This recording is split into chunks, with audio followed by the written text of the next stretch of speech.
এটা হ'ল তেওঁৰ পৰম শক্তি তেওঁৰ অংশ জীৱৰ লগত থকা শক্তিটো যে কম নহয় অনন্ত শকতি তুমি নাম বুলি কৈছে সেইটো কাৰণে শক্তি সামৰ্থ্যতাটো আমাৰ উপাসনা নহয় কিন্তু আমাৰ শক্তি আৰু সামৰ্থ্যতাৰ উপাসনা নহয় আমাৰ উপাসনা ক'ত হয় ভগৱান কৃষ্ণৰ চৰণত হয় সেইটো কাৰণে চৰণত কৰা উপাসনাটোতকৈ শ্ৰেষ্ঠ বস্তু নাই আমি ভগৱান কৃষ্ণৰ শক্তি সামৰ্থ্যক কিন্তু উপাসনা নকৰোঁ তেওঁ কি তেওঁ অনন্ত শকতি আমি অনন্ত শকতিযুক্ত তত্ত্বটোক আমি উপাসনা কৰোঁ কি ৰূপত ভাগৱত ৰূপত গীতা ৰূপত তেওঁ গুণ যশ নাম কীৰ্তন ৰূপত সেইটো কাৰণে জন্মেজয়ৰ মনত সোমাই থকা যিটো বিষাক্ত বস্তু এই বিষাক্ত বস্তুটো হ'ল কি প্ৰতিশোধ যদি থাকি যায় পৰীক্ষিতৰ মুখ্য হ'ল কিন্তু বংশটো বন্ধনত থাকি যাব গতিকে এই জন্মেজয়ৰ বংশটোকো এই বন্ধনৰ পৰা মুক্ত কৰিব লাগিব উদ্দেশ্য সেইটোৱে মূল উদ্দেশ্য সেইটোৱে এতিয়া এই জন্মেজয়ৰ মনত থকা যিটো প্ৰতিশোধ ভাৱ পৰীক্ষিতৰ পুত্ৰৰ সেই প্ৰতিশোধ ভাৱটো সৰ্পযজ্ঞৰ যোগেদি দূৰ কৰি দিয়া হৈছে কুলটো উদ্ধাৰ হ'ব এই মূৰ পিতৃ বৈৰী কৰা ক্ষীমা পুৰন্দৰে অজপাই দুই দহিউক দুই কু বহ্নিত সত্তৰে শুনি দ্বিজ হবে কৰি লব্ধ অংগীকাৰ লৈলা শ্ৰুব উচ্চাৰিয়া মন্ত অভিচাৰ পৰৱাসী তক্ষকে সহিতে সুৰপতি এহি বুলি অগণিত দিনন্ত আহুতি এতে কেৱলন্তে ইন্দ্ৰ তক্ষকে সহিত এ পৰন্ত স্বৰ্গৰ পৰা হুয়া ভয়ে ভীত হৰিল চেতন জ্ঞান আকুল স্বভাৱ ত্ৰাহি তাহি গুৰু বুলি দিলা দিগ্ঘৰাব সকলো মন্ত্ৰতকৈ শ্ৰেষ্ঠ মন্ত্ৰ কি গুৰু মন্ত্ৰ গুৰুৱে দিয়া মন্ত্ৰটোতকৈ শ্ৰেষ্ঠ মন্ত্ৰ এই জগতত একো নাই সেইটো কাৰণে ভগৱান কৃষ্ণই হ'ল এই জগতৰ গুৰু এতিয়া ইন্দ্ৰ আৰু তক্ষক এই দুইটা যজ্ঞকুণ্ডত আহি মৃত্যুমুখত পৰিব বুলি জানি ইন্দ্ৰই কাক স্মৰণ কৰিলে গুৰুক স্মৰণ কৰিলে এই হৰিল চেতন জ্ঞান আকুল স্বভাৱ তাহি তাহি গুৰু বুলি দিলা দিগ্ঘৰাব হেন শুনি আঠে বেঠে গৈলা বৃহস্পতি ৰাজা কবুলন্ত শুনি হুক মহামতি ইন্দ্ৰই গুৰু বৃহস্পতিক স্মৰণ কৰিলে বৃহস্পতি ইন্দ্ৰৰ ওচৰলৈ যোৱা নাই বৃহস্পতিয়ে চিকিৎসাটো নিৰ্মূল কৰিবৰ কাৰণে যি স্থানত যজ্ঞ হৈছে সেই স্থানত গৈ উপস্থিত হ'ল এই বৈষ্ণৱৰ বংশ তুমি জগতে বিদিত তক্ষক বধিবে নহি তোমাৰ উচিত এ পিলেক অমৃত ভৈল অজৰ অমৰ মূৰ বাক্যে দুহন ৰিবা বাসৱ জন্মেজয় ৰজাক বৃহস্পতিয়ে গৈ বুজালেগে বৃহস্পতি কাৰ গুৰু ইন্দ্ৰৰ গুৰু গুৰুক স্মৰণ কৰিলে ইন্দ্ৰই আৰু বৃহস্পতি গৈ জন্মেজয় ৰজাক বুজনি দিছেগে তুমি বৈষ্ণৱৰ বংশৰ ৰজা বৈষ্ণৱৰ বংশত পাপ নাথাকে আৰু প্ৰতিশোধ নাথাকে তুমি এই প্ৰতিশোধ পৰায়ণ হৈ তুমি কিয় এই সৰ্পবিলাকক বধ কৰিছা আৰু ইন্দ্ৰই মোত আশ্ৰয় লৈছে মই মোত আশ্ৰয় লোৱাজনক মই ৰক্ষা কৰাটো গুৰু হিচাপে মোৰ দায়িত্ব আৰু কৰ্তব্য গতিকে ইন্দ্ৰই অমৃত খুৱাই এই তক্ষকো অমৰ কৰিলে আৰু তেওঁ অমৃত পান কৰি তেওঁ অমৰ হৈ আছে তুমি এই অগ্নিত যদি তুমি আনাও তেওঁক তুমি মৃত্যু দিলেও তেওঁ পুনৰ আকৌ চৈতন্য হ'ব গতিকে ব্ৰহ্মবধ পাতক তুমি নকৰিবা এ জীৱন মৰণ মিলয় নিজ কৰ্ম গতি এ সুখ দুখ দাতায়ান নাহিকে নৃপতি এ সৰ্পে চোৰে অগণিত যদি মৰৈ জ্বলে তাহা কমিলা ঐ জানা নিজ কৰ্ম ফলে এ নুহিকে স্বতন্ত্ৰ হবে কৰ্মৰ অধীন হেন জানি ৰাজাইতো ক্ৰোধে হোৱা ক্ষীণ এতিয়া বৃহস্পতিয়ে কি কলে এই তক্ষকে যে দংশন কৰিছিল এয়া তক্ষকৰ দোষ নহয় কৰ্মফল এয়া সঞ্চিত বস্তু এই সঞ্চিত বস্তু তেওঁ ভোগ কৰিবই গতিকে তুমি এই সৰ্পকেইটাক বধ কৰি পাপ অৰ্জন নকৰিবা এই ব্ৰহ্মময় সৰ্পবিলাক জীৱ হিচাপে ঈশ্বৰৰে অংশ ঈশ্বৰৰ অংশ জীৱক হিংসা কৰাটো মহাপাপ গতিকে হে জন্মেজয় তুমি সৰ্পযজ্ঞ বন্ধ কৰাই নাম গতিকে সৰ্পযজ্ঞ ভাগৱতত বন্ধ হল আমি আমাৰ জীৱনত বন্ধ কৰিব লাগিব যদি এই দ্বাদশ স্কন্ধ ভাগৱতৰ সাৰ তত্ত্ব কলিৰ যুগ ধৰ্ম আৰু জীৱৰ ধৰ্ম এই কথাখিনি আমি শ্ৰৱণ কৰাৰ পাছত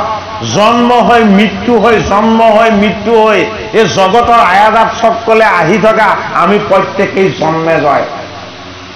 এই জন্মেজয় ৰূপী জীৱবিলাকৰ লগত জীয়াই থাকোঁতে মনত প্ৰতিশোধৰ ভাৱ থাকে আৰু প্ৰতিহিংসাৰ ভাৱ থাকে এই প্ৰতিশোধ আৰু প্ৰতিহিংসা এই দুইটা ভাৱে আমাক জনমে জনমে দুখ কষ্ট আৰু যান্ত্ৰণা ভোগাব ভাগৱতৰ দ্বাদশ স্কন্ধত কেৱল পৰীক্ষিত উদ্ধাৰ হলে নহব পৰীক্ষিতৰ পুত্ৰ জন্মেজয়ো উদ্ধাৰ হ'ব লাগিব এই জন্মেজয়ক উদ্ধাৰ কৰিছে কোনে দেৱতাৰ গুৰু বৃহস্পতিয়ে বৃহৎ মানে বাক্য পতি মানে স্বামী বাক্যৰ স্বামী কোন বাক্যৰ স্বামী হল ভগৱান কৃষ্ণ এইটো কাৰণে গীতাৰ বিভূতি যুগত ভগৱান কৃষ্ণই মধ্যম পাণ্ডৱ অৰ্জুনক কৈছে যে হে অৰ্জুন তুমি মোক পণ্ডিতসকলৰ মাজত শুক্ৰাচাৰ্য বুলি জানিবা আৰু গুৰুসকলৰ মাজত তুমি মোক দেৱগুৰু বৃহস্পতি বুলি জানিবা সেইটো কাৰণে বৃহস্পতি কাৰ তত্ত্ব ভগৱান কৃষ্ণৰ তত্ত্ব ভাগৱতৰ দ্বাদশ স্কন্ধত ভগৱান কৃষ্ণই আহি দৰ্শন দিছে জন্মেজয়ৰ আগত বৃহস্পতি ৰূপত গতিকে কৃষ্ণৰ অনন্য ৰূপ অনন্ত ৰূপ কি ৰূপত কেতিয়া আহি তেওঁ কাৰ সন্মুখত আহি উপগত হ'ব ভাগৱত শাস্ত্ৰই সেয়া দেখাইছে ৰঘুগণ ৰজাৰ আগত কি হৈ দেখা দিলে জড়ভৰত হৈ দেখা দিলে সেইজনো ভগৱান কৃষ্ণৰ এই তত্ত্ব গতিকে ভাগৱতৰ দ্বাদশ স্কন্ধত আমাক ভাগৱত শাস্ত্ৰই শুদ্ধ এটা সংস্কাৰ দিছে আমাৰ মনত যাতে কাৰো প্ৰতি জীৱৰ প্ৰতি প্ৰতিবেশীৰ প্ৰতি বা একে লগৰজনৰ প্ৰতি বা আমি কাৰোবাক বিদ্বেষ কৰি আছো কাৰো প্ৰতি যাতে আমাৰ বিদ্বেষৰ ভাৱ কেতিয়াও নাথাকে যেতিয়ালৈকে আমি জেদ হিংসা আৰু বিদ্বেষ মুক্ত আমি নিজে হ'ব নোৱাৰিম তেতিয়ালৈকে আমাৰ মনটো শুদ্ধ নহ'ব মন যদি শুদ্ধ নহয় তেতিয়াহ'লে ভগৱত প্ৰাপ্তি নহ'ব গতিকে জন্মেজয়ৰ সৰ্পযজ্ঞ ইমানতে শেষ হৈছে হেৰা পানী হিংসা সৰ্প সত্য জন্মেজয় কোন দোষে কৰাইতো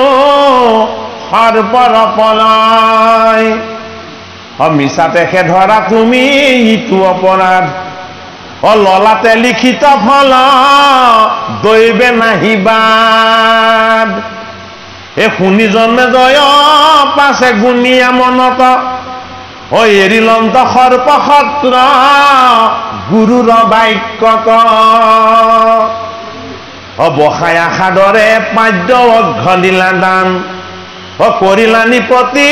বৃহস্পতিক সন্মান এ গৈলা গুৰু ৰাজাক কৰি আশীৰ্বাদ এ তক্ষক সহিতে ইন্দ্ৰে হেৰাইলা প্ৰমাণ তক্ষক আৰু ইন্দ্ৰ এই দুইজনে ভয়ৰ প্ৰমাদৰ পৰা মুক্ত হল কোনে মুক্ত কৰিলে গুৰুৱে মুক্ত কৰিলে ভাগৱতৰ দ্বাদশ স্কন্ধত গুৰুৰ মহিমাও দেখাইছে হয়নে এই শুক নামৰ গুৰু বৃহস্পতি নামৰ গুৰু হয়নে এই কশ্যপ নামৰ গুৰু এই সকলোবিলাকে নিজৰ নিজৰ ঈশ্বৰ তত্বৰ মহিমাবিলাক প্ৰকট কৰি দেখাইছে। হে ৰাম ধাতু নামি আহিল নাই উঠিলা স্বৰ্গত, এ সুতে কহিলন্ত কথা ঋষি সমস্তত, এহিতু বিষ্ণুৰ মায়া অনপাৰিতৰ্কিত, বিষ্ণু অংশ জীৱ তাকো কৰে বিমোহিত,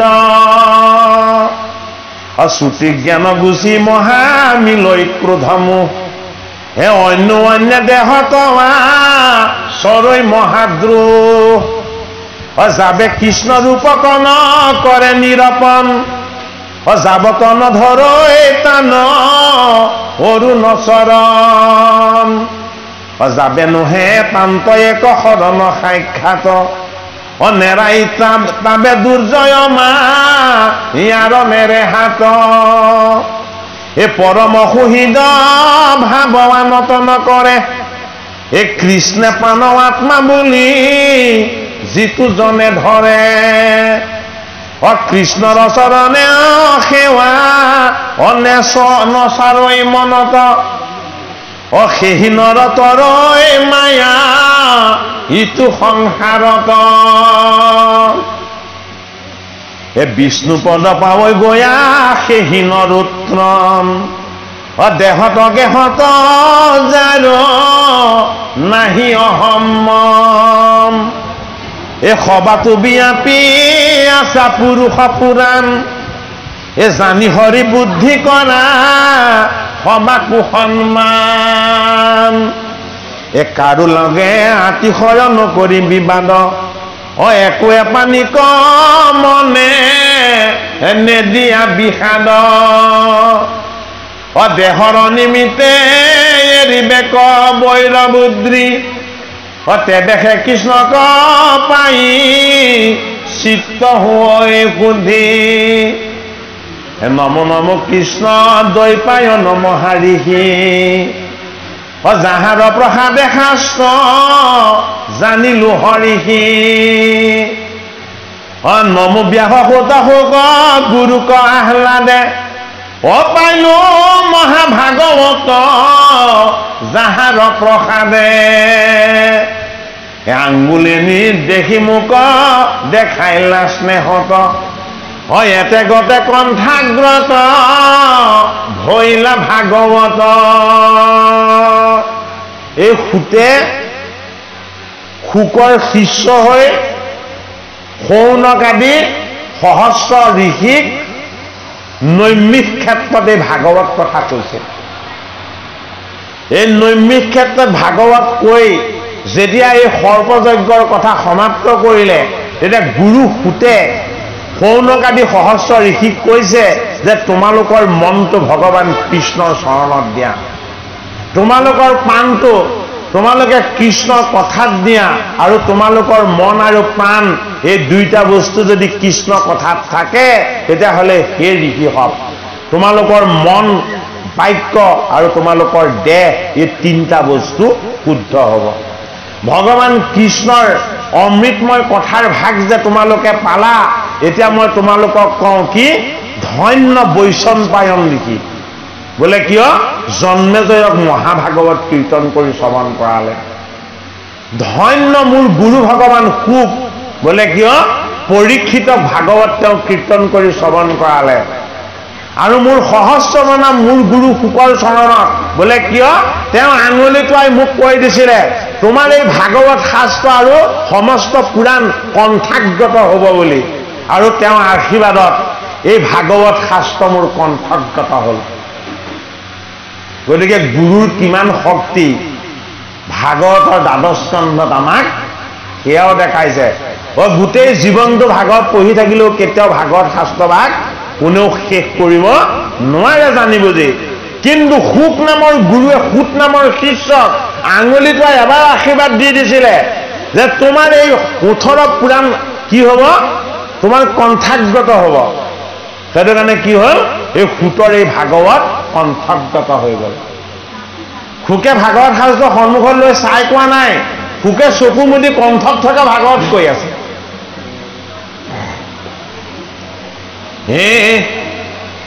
নৈমিষাৰণ্যত প্ৰথম সুতে পঢ়িছিল সুতে দ্বিতীয়বাৰ গংগাৰ পাৰত নহয় প্ৰথম গংগাৰ পাৰত পঢ়িছিলে সুকে পঢ়িছিলে সুকৰ মুখাপদ্মে সুতে শুনিলে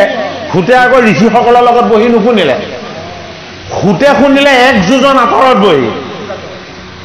1 যোজন মানে চকুৰে ৰিণিকি ৰিণিকি দেখা দূৰত্ব আৰু কাণেৰে ৰিণিকি ৰিণিকি শুনা দূৰত্ব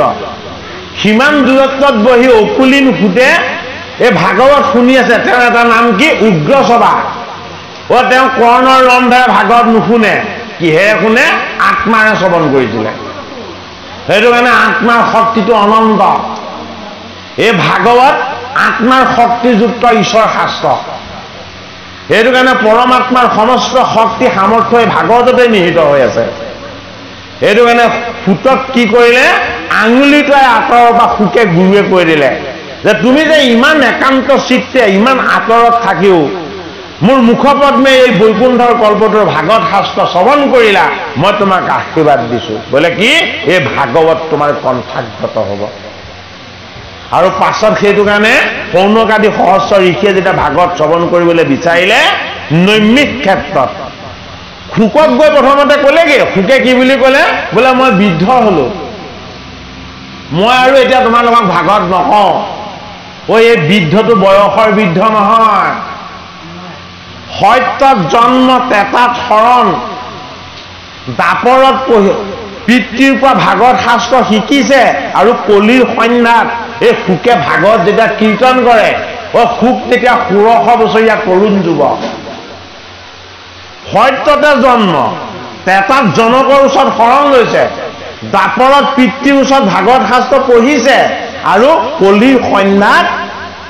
এই পৰীক্ষিতক ভাগৱত কীৰ্তন কৰি শুনাইছে আৰু ঋষিসকলে যেতিয়া পুনৰবাৰ ভাগৱত শ্ৰৱণ কৰিম বুলি ক'লে তেতিয়া সুকে কি বুলি কৈছে বোলে মই বৃদ্ধ হলো এই বৃদ্ধ মানে জ্ঞান ভক্তিৰে পৰিণত হোৱা জ্ঞান ভক্তি আৰু ভগৱন্তৰ তত্ত্বৰে তেওঁ পৰিণত হৈ গ'ল বোলে কি মই এতিয়া ভগৱন্তক কৃষ্ণক লীন গলো মই এতিয়া কাকো ভাগৱত কৰি শুনাব নালাগে এতিয়া মোৰ কাম কোনে কৰিব মোৰ শিষ্যই কৰিব বিজয়ক মৈত্ৰেয় শুনাইছে মৈত্ৰেয় শুনাইছে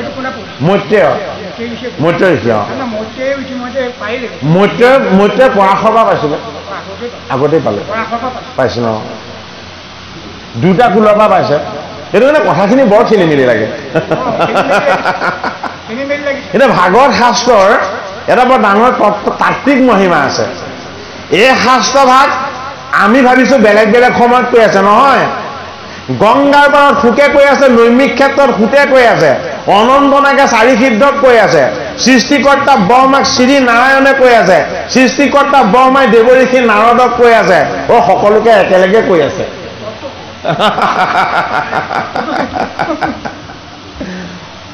তত্ত্বটো সেইটো হে সংসাৰ সাগৰে মোক অদৰ খাইলা নাও কি কহিবু সুক মহা গুৰুৰ প্ৰভাৱ অপৰীক্ষিত মুখ্যহি মানে সমাপতি আউৰ কিবা শুনিবে তো মাৰ আছে মতি সুধিও গ্ৰহক আশী মহাভাগ্য নয় কৰৈ কৃষ্ণ কথা কলি মলৰ পলয় তেতিয়া সুতমুনিয়ে সৌনকাদি সহস্ৰ ঋষিক জনালে যে পৰীক্ষিতৰ মুখ্য লাভ হল পৰীক্ষিতৰ পুত্ৰ জন্মেজয়ো কি হল ঈশ্বৰৰ ভকতিৰ অমৃত পালে বোলে কি এই প্ৰতিশোধৰ ভাৱটোৰ পৰা তেওঁ মুক্ত হল কৃষ্ণৰ কথাৰ অমৃতৰ ভাগ এই পাণ্ডুৰ বংশই পালে তেওঁলোক ধন্য হল আৰু হে ঋষিসকল মই এই কথা মোৰ গুৰু ভগৱান শুকৰ কৃপাত পালো মোৰ কলিকিত যি মল আছিলে এইবিলাক তেওঁৰ কৃপাত দূৰ হল আৰু এতিয়া তোমালোকৰ কিবা প্ৰশ্ন যদি আছে তেতিয়াহ'লে এতিয়া মোক প্ৰশ্নটো কৰিব পাৰা এটা কি ক'ব আমাক এটা মাৰ্কেন্দ্ৰীয় উপাখ্যানটো ক'ব ভাগৱতৰ দ্বাদশ স্কন্ধত শেষৰটো উপাখ্যানেই হ'ল কি মাৰ্কেন্দ্ৰ ঋষিৰ উপাখ্যান ভাগৱত দ্বাদশ স্কন্ধলৈকে শ্ৰৱণ কৰাৰ পাছত যদি মাৰ্কেন্দ্ৰ ঋষিৰ উপাখ্যান শ্ৰৱণ নহয় তেতিয়াহ'লে জীৱৰ মুক্তি নহয় জীৱৰ মুখ্য লাভ নহয় এইটো কাৰণে এই ঋষিসকলৰ মুখ্য লাভ হ'ব লাগিব কি শুনি এই মাৰ্কেন্দ্ৰ ঋষিৰ উপাখ্যানটো শ্ৰৱণ কৰি গতিকে আজি আপোনালোকেও অকণমান খৰকৈ পঢ়িব লাগিব সময়টো অলপ ছুটি হৈ আহিছেতো সেইটো কাৰণে গোটেইখিনি বাক্যৰ আলমত অৰ্থ ভঙাই যাবলৈও সময় নহ'ব এতিয়া পাঠখিনি অকণমান খৰকৈ আগুৱাই অৰ্থখিনি যিমান পাৰি কম্পেক্ট কৰি কেছফুল আকাৰত আমি ক'বলৈ যত্ন কৰিম এই শৌনকবদতি চিৰঞ্জীৱ হোৱা সুত তোমাতে শুনো কৃষ্ণ কথাই অদ্ভুত শৌনকে কি বুলি গুৰুক আশীৰ্বাদ দিলে শৌনক ঋষি এইটো কাৰণে সুতক আশীৰ্বাদ দি দিলে বোলে কি তুমি চিৰঞ্জীৱী হোৱা তোমাৰ আৰু কেতিয়াও মৃত্যু নহয় বোলে কি তুমি আমাৰ গুৰু হলা আৰু তুমি কি দিলা আমি সহস্ৰ বছৰ যজ্ঞ কৰি যি নাপাইছিলো যিখিনি আমাৰ প্ৰাপ্ত হোৱা নাছিলে সেইখিনি গোটেইখিনি আমাৰ তোমাৰ কৃপাত লাভ হ'ল এইটো কাৰণে গুৰুৱেহে যে কেৱল শিষ্যক আশীৰ্বাদ দিব পাৰে ভাগৱতে সেয়া দেখুওৱা নাই শিষ্যয়ো গুৰুক আশীৰ্বাদ দিব পাৰে এই কথাটো আমাক দেখুৱাইছে অসাৰ সংসাৰে ভ্ৰমৈ যত প্ৰাণীশয় তাৰ পৰা দেখাই দিয়া তুমি সে নিৰ্ভয় পৰম চিৰায়ো যিটো মৃকন্দুতনয় মাৰ্কেন্দ্ৰেয় নামে যাক জগতে জানয় কেনমতে কল্পান্ত তই আছিলা একলে কিমতে বৰ্তিলা সেইটো 51 বজলে আমাৰ কুলতে হুয়াই আছায় তপন ভৈলন্ত কিমতে পল ইয়ক দৰিখন আদ্য পিও নোহে নতু একোৱে পলয় নঘতে ই সব কথা মিলিল সংশয় এতিয়া শৌনক আদি সহস্ৰ ঋষিয়ে কি বুলি কৈছে যে হে আমাৰ গুৰু ভগৱান সুত আমাৰ এটা কথা জানিবলৈ বুজিবলৈ মন থাকি গৈছে বোলে কি আমাৰ ঋষিৰ বংশতে জন্ম হৈছিলে কোন নিকন্দুৰ পুত্ৰ হয় মাৰ্কেন্দ্ৰেয় আৰু এই মাৰ্কেন্দ্ৰেয়ৰ কথা আমি শুনিছো কি বুলি বোলে তেওঁ সপ্তকল্প মায়া দৰ্শন কৰিছিলে তেওঁ এজন মহান ঋষি হৈ এই ভগৱন্তৰ মায়া ইমান ভয় লগা ইমান জটিল এই মায়ানো তেওঁ কেনেকৈ দৰ্শন কৰিছিলে আপুনি আমাক এতিয়া সেই বিষয়ে কওক মায়া দৰ্শন নহ'লে মায়াৰ পৰা জীৱ মুক্ত নহ'ব এইটো কাৰণে সপ্তকল্প সময়ৰ সংজ্ঞা আমিও সপ্তকল্প জীয়াই থাকো এই সপ্তাহত বাৰ 7টাই এটা বাৰ এটা কল্প যদি আমাৰ দৃষ্টিৰে আমি তাক হিচাপ কৰি চাওঁ হয়নে 8 নম্বৰ দিনটো আজিলৈকে কোনেও নিৰ্মাণ কৰিব পৰা নাই গতিকে 7 দিনীয়া আমি জীৱ এই সপ্তকল্প আমি জীয়াই আছো আমাৰ জীৱন সাধনময় জীৱন যি জীৱনত সাধনা কৰা যায় সেয়া ঋষি হয়নে আমি সাধনা নকৰি মায়াত ভ্ৰমিত হৈ পৰিছো এইটো কাৰণে আমিও যাতে মাৰ্কেন্দ্ৰ ঋষি নহ'লেও আমি যাতে ঋষিৰ দৰে সাধনময় হ'ব পাৰো ভাগৱতৰ দ্বাদশ স্কন্ধত আমাক সেই কথাও জনাইছে কেনমতে কল্পান্ত তই আছিলা একলে কিমতে বৰ্তিলা সিটো 51 বজলে আমাৰ কুলতে হুয়াই আছা উত্তপন ভৈলন্ত কিমতে পল ইয়ক দৰ্শন